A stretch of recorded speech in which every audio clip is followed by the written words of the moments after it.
د سوکما ولسوالۍ د چینتالنار د لرې او منځوي شوې دره د ماویستو یاغیانو د شورشونو مرکز بلل کیږي. په دې دره کې شاوخوا 1500 خلک دي او د تیرو 15 کلونو راهیسې په تورتم کې اوسېدل.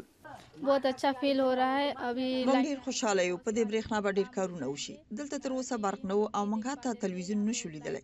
د شپې له خوا به ډیر تورتم او ستونزې به مو لرلې. اوس به د برېښنا پر راتلو تلویزیون هم ووینو او یخچال به وکارو. موږ په ډیرې ګرمۍ کې اوسېږو نو کېدای شي موږ کولرونه او پکې هم چالان کړو.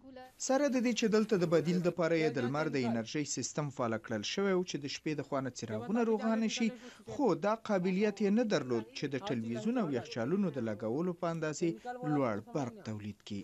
نکسلیوں نے ماویستو یاغیانو د دې ځای خلک د برېښنا څخه محروم کړي وو. زموږ ډیرو عسکرو د دې ځای په څیر د سړکونو او برېښنایي تاسیساتو د محافظت لپاره قربانۍ ورکړي دي. موږ ژمنه کړې وه چې د عسکرو وینه به ضایع نه شي، نه یوازې په چلټرنار او چکدلپور کلیو کې بلکې د باسټار د سیمې په ټولو پارکونو او هر کونج کې به له دې وروسته څراغونه روښانه شي. ماویستي ملیشې غواړي حکومت له منځه یوسي او د لسیزو راهیسې د هند په مرکزي او ختیځو ساحو کې مسلحانه فعالیت کوي. امنیتي څېړونکي وایي دا ډول یاغیتوب د هند تر ټولو جدي کورنۍ ستونزه ده.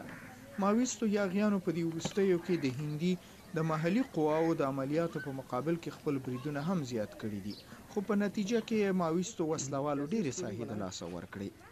له همدې امله حکومت ته دا موقع برابره شوه چې هغو سیمو ته بیرته لاسرسی پیدا کړي چې غریب او بېوزله کلیوال پکې اوسیږي او په حقیقت کې د بهر نړۍ سره یې بالکل ارتباط قطع شوی و.